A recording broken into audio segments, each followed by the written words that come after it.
Sa iba pang balita, sapat na ang mga naging pahayag ng mga high-profile inmate ng New Bilibid Prison sa pagdinig ng Kamara hinggil sa talamak umanong illegal na droga o illegal drug trade sa NBP upang sampahan ng kaso si Senador Laila de Lima. Ayon kay Kabayan Party List Representative Harry Roque, hindi siya kontento sa mga pahayag ni JB Sebastian dahil marami pang mga impormasyon ang posible nitong isiwalat. Matapos ang ika-4 na hearing ng House Committee on Justice kahapon patungkol sa kalakaran ng illegal na droga sa New Bilibid Prison, nais ni Representative Roque na maisabatas ang pagbuwag sa New Bilibid Prison.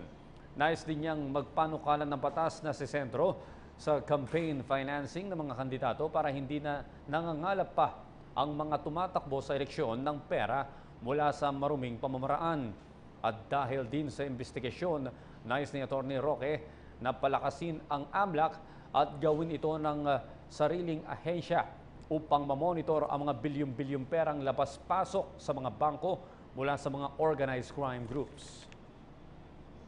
At yan po naman ang aming mga nakalap na balita at impormasyon para sa PTV Newsbreak. Ako po si Audrey Goriseta.